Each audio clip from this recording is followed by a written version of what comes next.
The truth of the matter is that my entire life I have been seeking some sort of escape. But unfortunately those escapes didn't work as well as I had hoped, and at the end of the day you still have to face the fact that you feel incredibly uncomfortable in any situation that you're put into. My name is Catherine. I'm 22 years old. I've been sober for 5 years, and my drug of choice was cocaine and alcohol. I got involved in a group of people who didn't want to go to school and who wanted to act out in numerous ways, and one of which was sexually. I was actually raped by some boys from my school. What made it incredibly difficult was that these became the only boys who would speak to me. So I was left in my school while everybody was calling me a whore and a slut and chasing me around, and the only people who would talk to me were the people that had caused me an immense amount of pain. Well, my parents decided that I was going to leave this school because I had gotten into an immense amount of trouble. And so I went to this new high school, and again I was like, you know what, I'm going to change how people perceive me, and I'm going to become somebody different. And what I found there was people who liked to act out in the same way that I did. I found people who liked to drink on the weekends. And my first initiation into drinking was at this house party. They were passing around this bottle of vodka.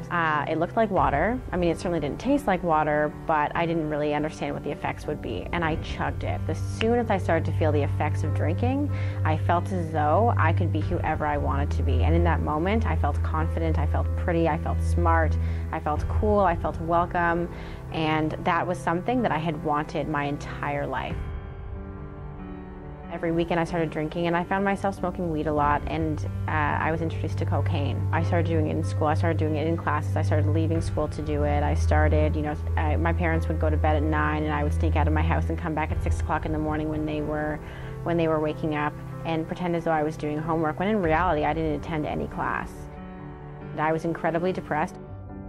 In the moment when I was doing it, I didn't want to stop, it felt really good. But when I was coming down, that was when it was a problem.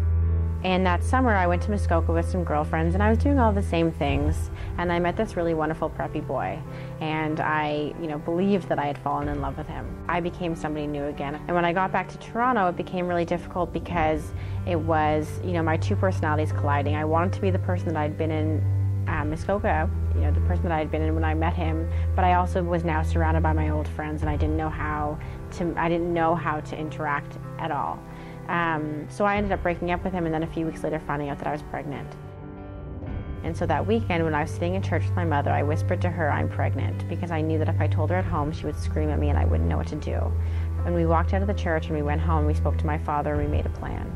I stopped doing drugs and I stopped drinking, but I was still utterly terrified that I had broken somebody.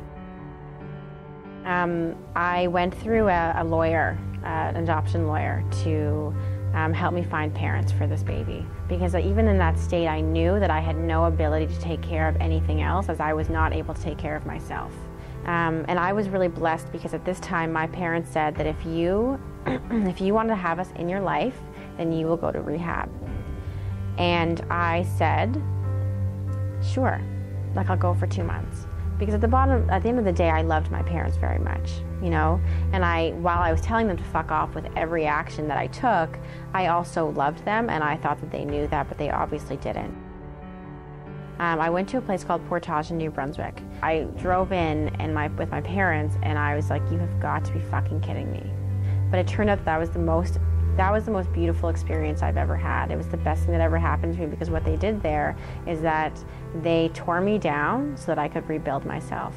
Being sober doesn't mean that all of a sudden you have self-respect. It doesn't mean that all of a sudden you have no more issues or that you can deal with social interactions. I couldn't still, and I didn't have very much self-respect, and that was something that I acquired over a great deal of time. Recovery does not mean relief. It means that you get to deal with life on life's terms. It means that you get to experience sadness and anger and loneliness and fear, and you get to look at it in the eye, and you get to make a choice. Every day I make a choice if what I'm going to do is going to bring me to happiness and freedom, or if what I'm going to do is going to bring me back to the girl that I was before, and I don't want to be that person anymore. I think that life is such a beautiful thing, and I don't believe that I wasted any time. I don't believe that you're wasting any time in whatever you're doing, whether it's a violent, an abusive relationship, or whether it's drug use. I think that everything happens for a reason, but I just want everyone to know that you are not a victim any longer and that you can do whatever it is your heart desires. The school system is made for a very small percentage of the world, and not everybody does very well in it. You know, not everybody deals very well with just studying and memorizing, and people need different things to inspire them. Students feel disrespected and they feel belittled, and so they rebel in a very obnoxious way, such as my own. And I rebelled in that way because I wanted to gain power, and I think that's part of the problem, is that we all have something to say. It's just that often students are not given the opportunity to do so. You know, things that have been really inspiring to me are, you know, various like health and holistic initiatives. You know, my dream has always been to open up holistic treatment centers. I finished high school, which was really amazing. I'm now studying psychology at Ryerson. I'm just incredibly happy. You know, it doesn't matter if something sad happens, I still am happy, because happiness isn't the end result, it's part of the journey.